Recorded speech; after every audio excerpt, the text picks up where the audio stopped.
بسم اللہ الرحمن الرحیم نحمدہ ونصلی علی رسولہ الکریم۔ ناظرین، رمضان المبارک کے آخری عشرے میں ان چیزوں سے متعلق گفتگو چل رہی ہے جو ایک مسلمان کے اخلاق کی ضروریات سمجھی گئی ہیں۔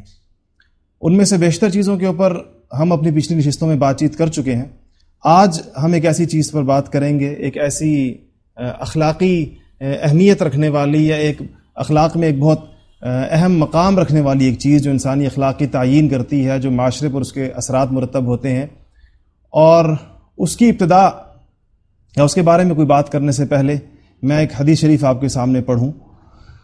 عجیب انداز میں سوال کیا حضور اکرم صلی اللہ علیہ وسلم سے ایک شخص نے۔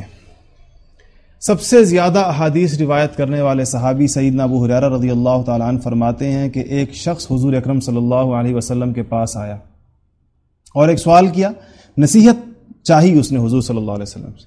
جاء رجل لرسول اللہ صلی اللہ علیہ وسلم وقال اوصنی ولا تکثر علی، یا رسول اللہ مجھے کوئی نصیحت تو کیجئے مگر مختصر سی کیجئے، لمبی نصیحت نہ ہو، بہت لمبی چوڑی بات نہ ہو۔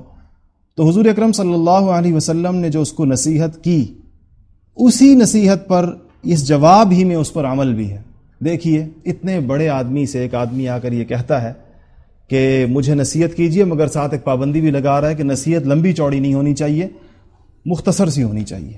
تو اس پر یہ خود ایک ایسی چیز تھی کہ اس پر غصہ کیا جا سکتا تھا کہ تم ہمیں پہلے سے پابند کر رہے ہو اور اپنی مرضی کی بات سننا چاہتے ہو، مگر حضور اکرم صلی اللہ علیہ وسلم نے اس کی اس خواہش کا لحاظ رکھتے ہوئے اس کو 2 لفظ میں نصیحت فرمائی۔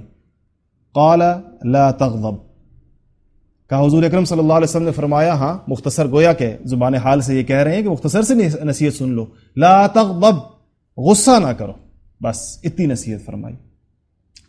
یہ حدیث سیدنا ابو ہریرہ رضی اللہ تعالیٰ عنہ نقل فرماتے ہیں۔ اگر آپ غور کریں اس کے پشت پر کتنا بڑا فلسفہ کار فرما ہے۔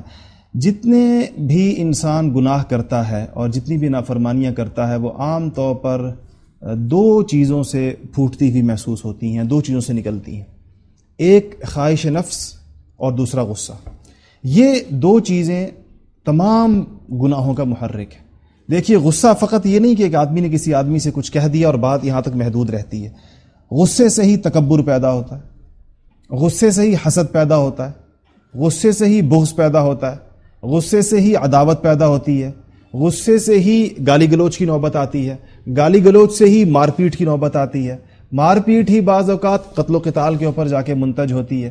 یہ ساری چیزیں، یہ شاخیں ہیں اسی ایک غصے کی۔ اسی لیے احادیث میں اور خود ہماری اس 1400-1500 سالہ تاریخ میں مشائخ امت نے بڑی اہمیت کے ساتھ انسانی اخلاق کے اس پہلو کی جانب توجہ کی ہے اور سمجھایا ہے، اور خود اپنے عمل سے بڑی روشن مثالیں قائم کی ہیں، جسے بتایا گیا ہے کہ ایک مسلمان کو بلا وجہ اور اپنے نفس کی خواہش کی اتباع کرتے ہوئے غصہ نہیں کرنا چاہیے۔ دیکھیے، غصہ ایک فطری چیز ہے۔ یہ تو ممکن نہیں ہے کہ غصہ کلیتاً انسان میں سے ختم ہو جائے، اس میں رہے ہی نہیں۔ غصہ تو رہے گا اور آئے گا انسان کو۔ اصل جو چیز ممنوع ہے وہ غصے کے نتیجے میں جو انسان میں ایک کیفیت پیدا ہوتی ہے اور جو اس میں ایک تقاضا پیدا ہوتا ہے انتقام لینے کا، کسی آدمی کو تکلیف پہنچانے کا، کسی کو ایذا دینے کا، اس سے منع کیا گیا۔ آپ نے امام اعظم حضرت امام ابو حنیفہ رحمۃ اللہ علیہ کا نام سنا ہوگا۔ آج دنیا میں 70-80 کروڑ افراد دین کا جو فہم ان سے منقول ہے، اس کے اوپر عمل کر رہے ہیں پوری دنیا میں۔ ان کے واقعات اس حوالے سے جو تاریخ کی کتابوں میں مذکور ہیں، اس سے پتہ چلتا ہے کہ اللہ تعالیٰ جب کسی انسان سے بڑے پیمانے پر کام لیتا ہے اور رہتی دنیا تک اسی خدمات کو زندہ رکھنا ہوتا ہے، تو اس کے اخلاق کی اصلاح پہلے فرماتے ہیں، اور وہ اتنے بلند اخلاقی معیار پر کھڑے ہوتے ہیں کہ عام انسان اس کا تصور بھی نہیں کر سکتا۔ ان کے سیرت نگاروں نے لکھا ہے کہ ایک موقع پر وہ جا رہے تھے ایک آدمی کے ساتھ، اور وہ ان کا کوئی مخالف تھا، تو رستہ ایک ہی تھا، وہ پورا رستہ ان پر گالیوں کی بوچھاڑ کرتا ہوا جا رہا تھا، حتیٰ کہ ایک ایسا دوراہا آیا جہاں سے ان کی راہیں جدا ہونی تھی۔ امام صاحب کا گھر ایک طرف تھا، دوسرا اس کا گھر دوسرا۔ آپ وہاں کھڑے ہو گئے اس دوراہے پر اور اسے کہا کہ جو چیزیں باقی ہیں وہ بھی کہہ لو، کیونکہ میں یہاں سے جدا ہونے والا ہوں، شاید تمہارے دل میں اس کا بوجھ رہ جائے یا تمہیں اس کی کسک رہ جائے کہ میں نے بھی بہت ساری گالیاں باقی تھی جو میں نے نہیں دی، تو وہ بھی تم دے لو۔ اتنا حلم۔ اسی طرح یہ جو ان کے بارے میں مشہور ہے کہ آپ نے 40 سال عشاء کے وضو سے فجر کی نماز پڑھی، اس کے بارے میں سیرت نگاروں نے لکھا ہے کہ ایک دن آپ نے خاتون کو یہ کہتے سنا کہ اس نے امام صاحب گزر رہے تھے، امام ابو حنیفہ رحمۃ اللہ علیہ، تو ان کو دیکھ کر کہا کہ یہ وہ شخص ہے جو عشاء کے وضو سے فجر کی نماز پڑھتا ہے۔ جب آپ نے یہ سنا تو آپ نے کہا کہ اچھا، امت اور قوم مجھ سے یہ توقع رکھتی ہے اور میرے بارے میں ان کا یہ گمان ہے، تو مجھے ان کے گمان کے موافق ہونا چاہیے، میرے بارے میں مجھ سے ان کو یہ توقع ہے۔ اس کے بعد سے آپ نے معمول بنایا جو 40 سال تک متواتر رہا کہ عشاء کی نماز سے، عشاء کے وضو سے آپ فجر کی نماز پڑھا کرتے تھے۔ اور فجر کے بعد یہ نہیں کہ فجر کے بعد سارا دن سویا کرتے تھے، بلکہ چونکہ آپ کا درس و تدریس ایک بہت وسیع حلقہ تھا، آپ کے بڑے بڑے شاگرد تھے، بہت بڑے بڑے فقہا تھے، اور آپ کی تجارت بھی تھی، تو فجر سے لے کر ظہر تک آپ اپنی درس و تدریس و تجارت کے امور نمٹایا کرتے تھے۔ ظہر سے لے کر عصر تک آپ کا سونے کا معمول تھا۔ ظاہر بات ہے کہ انسان کو سونے کے لیے وقت تو چاہیے ہوتا ہے۔ ایک دن ایک واقعہ لکھا ہے سیرت نگاروں نے، اور اس سے ان کے حلم کا پتہ چلتا ہے۔ اندازہ لگائیے یہ انسان کتنا حلیم الطبع تھا اور کتنا اس میں برداشت تھی اور اپنے غصے پر کتنا کنٹرول تھا۔ ایک دن آپ ظہر کی نماز پڑھ کر آئے اور اپنے بالا خانے میں دوسری منزل کے اوپر سونے کے لیے اپنے کمرے میں چلے گئے، تو نیچے ایک شخص نے دروازہ کھٹکھٹایا۔ آپ سوچئے جو آدمی ساری رات کا جاگا ہوا ہے، عبادت کی ہے، اور فجر سے لے کر ظہر تک اس نے درس تدریس اور تجارت کے امور نمٹائے ہیں، اور اب وہ جا کر بستر پر لیٹا ہے، اس وقت کا دروازہ کھٹکھٹانا اس کو کتنا شاق گزرا ہو۔ آپ بالا خانے سے نیچے اترے، دروازہ کھولا تو ایک آدمی کھڑا تھا باہر۔ اس نے کہا کہ میں نے آپ سے ایک مسئلہ پوچھنا ہے۔ وہ جو فجر سے ظہر تک کا وقت مسائل کے لیے رکھا ہوا ہے، اس میں نہیں آیا مسئلہ پوچھنے کے لیے۔ فجر سے لے کر ظہر تک امام صاحب مسئلے ہی تو بتایا کرتے تھے، کہنے لگا مسئلہ پوچھنا ہے۔ امام صاحب نے کچھ اس کو نہیں کہا، بڑے ضبط اور تحمل سے کہا جی پوچھیے۔ کہنے لگا کہ بھول گیا ہوں، ابھی تک یاد تھا، تھوڑی دیر پہلے تک اب بھول گیا ہوں۔ امام صاحب نے کہا ٹھیک ہے، جب یاد آ جائے تو پھر پوچھ لینا۔ آپ دوبارہ اوپر چلے گئے، پھر دروازہ کھٹکھٹا، پھر دوبارہ نیچے اترے تو وہی صاحب کھڑے ہیں۔ کہنے لگے جی کہ وہ مسئلہ کا جی فرمائیے۔ کہا بس بالکل یاد تھا، بس آپ جو یہ آدھی سیڑھیاں آپ اترے ہیں نا تو اس دوران پھر بھول گیا ہوں۔ امام صاحب نے فرمایا ٹھیک ہے، پھر دروازہ بند کیا اور چلے گئے۔ ابھی لیٹے نہیں تھے کہ پھر سے دروازہ کھٹکھٹایا، پھر اوپر سے نیچے اترے تیسری دفعہ، تو کہنے لگا کہ جی وہ مسئلہ یاد آ گیا ہے۔ تو ان کا جی فرمائیے کیا مسئلہ ہے؟ کہنے لگے جو انسان کی غلاظت ہوتی ہے، جو بول و براز جو انسان کے جسم سے خارج ہوتی ہے، اس کا ذائقہ میٹھا ہوتا ہے یا کڑوا ہوتا ہے؟ یہ مسئلہ تھا۔ دیکھیے کتنا لغو مسئلہ پوچھنے کے لیے وہ بندہ ہے۔ تو امام صاحب نے فرمایا کہ جب وہ تازہ انسان کے جسم سے خارج ہوتی ہے تو اس وقت تو اس میں مٹھاس ہوتی ہے، اور جب وہ سوکھ جاتی ہے تو اس میں کڑواہٹ آ جاتی ہے۔ کہنے لگا کہ آپ نے چکھ کر دیکھی ہے؟ تو امام صاحب نے فرمایا کہ سارا علم صرف زبان کے ذریعے چکھ کر نہیں حاصل ہوتا، کچھ چیزیں عقل سے معلوم ہوتی ہے۔ مکھی ہمیشہ تازہ غلاظت میں بیٹھتی ہے، سوکھی غلاظت پہ نہیں بیٹھتی، اس کا مطلب ہے کہ دونوں کے ذائقوں میں فرق ہے۔ تو جب یہ بات امام صاحب نے کہی تو وہ ایک دم چیخ پڑا، کہنے لگا کہ آپ نے آج مجھے ہرا دیا۔ تو انہوں نے کہا کیا مطلب اس بات کا؟ کہنے لگا میرے اور میرے ایک دوست کا اس بات پہ مناظرہ ہو گیا، بحث ہو گئی کہ امام ابو حنیفہ رحمۃ اللہ علیہ اور امام سفیان ثوری میں سے زیادہ برداشت، صبر اور حلم والا کون ہے؟ میرے دوست کا کہنا یہ تھا کہ امام ابو حنیفہ ہیں، اور میرا دعویٰ یہ تھا کہ سفیان ثوری ہیں۔ تو میں نے کہا چلو پھر امتحان لے لیتے ہیں امام صاحب کا، ان کے حلم کا، ان کی برداشت کا، ان کے حوصلے کا، کہ وہ کتنے حلیم ہیں۔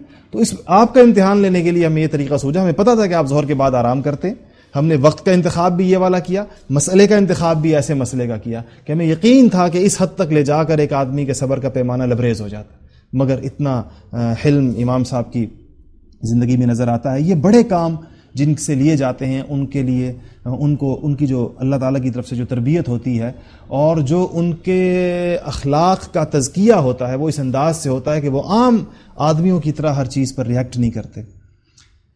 رمضان المبارک کے ان ایام میں، جس طرح کہ ہم تقریباً ہر نشست میں اس بات کو کر چکے ہیں کہ رمضان المبارک اور خصوصاً اس کے مبارک دن اور راتیں اور یہ جو قیمتی وقت ملا ہے، یہ فقط عبادات یا فقط روزہ رکھ کر رات کو نماز پڑھ لینے ہی کا نام نہیں ہے۔ یقیناً یہ اس کی بہت بڑی عبادت ہے۔ رمضان کا روزہ نصیب ہو جائے کسی کو، رات کو قرآن کا سننا نصیب ہو جائے، اس کے ثواب کی عظمت سے انکار نہیں ہے، مگر رمضان ایک پوری تبدیلی کا پیغام ہے۔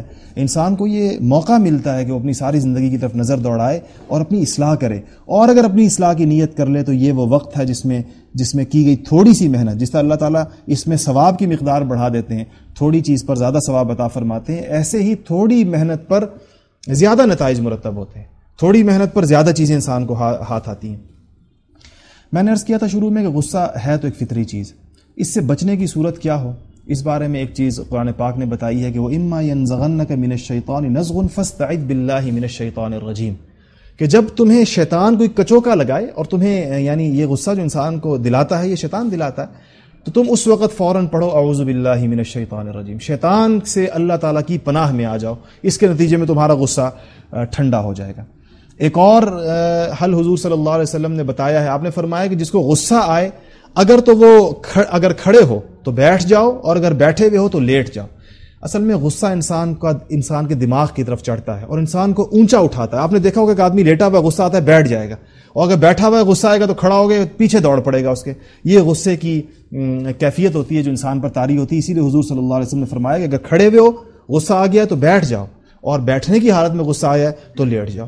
ایک اور حدیث شریف میں بھی آتا ہے کہ ٹھنڈا پانی پیو، ٹھنڈا پانی پینے سے بھی غصہ ٹھنڈا ہوتا ہے۔ ایک اور علاج یہ بتایا گیا ہے کہ اللہ تعالیٰ کی قدرت کو سوچو۔ کہتے ہیں ایک دفعہ حضور اکرم صلی اللہ علیہ وسلم روایات میں آتا ہے تشریف لے جا رہے تھے، سیدنا ابوبکر صدیق رضی اللہ تعالیٰ عنہ کو دیکھا کہ وہ اپنے غلام پر غصہ کر رہے تھے، تو حضور اکرم صلی اللہ علیہ وسلم نے سیدنا ابوبکر صدیق رضی اللہ تعالیٰ عنہ سے فرمایا کہ ابوبکر جتنی تمہیں اللہ نے اس غلام پر قدرت دی ہے تم اس کے مالک ہو، اس سے کہیں زیادہ اللہ تمہارا مالک ہے، اس کو سوچو کہ اللہ کی قدرت کو۔ اور ایک اور علاج یہ بتایا گیا ہے کہ اللہ تعالیٰ ایک حدیث ہے کہ تخلقوا باخلاق اللہ، اللہ تعالیٰ کے اخلاق اپنے اندر پیدا کرنے کی کوشش کرو، اور وہ کیا؟ اللہ کے حلم کو سوچیں کہ اللہ کی کتنی نافرمانی ہو رہی ہے زمین پر، اس کی زمین پر، اور ساری مخلوق اس کی دسترس میں ہے، مگر اس نافرمانی پر وہ کسی کو فوراً پکڑتا نہیں ہے۔ وہ کھلے بندوں، کھلے عام اس کی تعلیمات کا، اس کی وحی کا مذاق اڑایا جا رہا ہے، اس کے بندوں پر کتنا ظلم ہو رہا ہے، اس کو اپنی مخلوق سے کتنا تعلق ہے اللہ تعالیٰ کو، اور ایک ماں سے 70 گنا زیادہ اللہ تعالیٰ محبت فرماتے ہیں اپنی مخلوق سے، اس مخلوق پر اسی کے دوسرے بندے جو اس کی دسترس میں کتنا ظلم کر رہے ہیں، مگر اللہ تعالیٰ اپنے حلم کی وجہ سے، اس کو سوچ کر بھی اگر انسان سوچے تو اس سے غصہ کنٹرول ہو سکتا ہے۔ تو اللہ جل جلالہ اس حدیث کی روشنی میں اور جتنی ہم نے چیزیں آج سنی اس کی روشنی میں اللہ تعالیٰ ہمیں اپنے غصے پر اور اپنے مزاج کی ان ساری چیزوں پر جو ہمارے لیے ذاتی طور پر اور ہمارے معاشرے کے لیے نقصان دہ ہیں، جس کے نتیجے میں ایک پرامن اسلامی معاشرہ وجود میں نہیں آ سکتا، اللہ تعالیٰ ان رذائل سے اور اخلاق کی ان کمزوریوں سے ہمیں اس مبارک مہینے میں پاک فرما دے۔ وآخر دعوانا ان الحمد للہ۔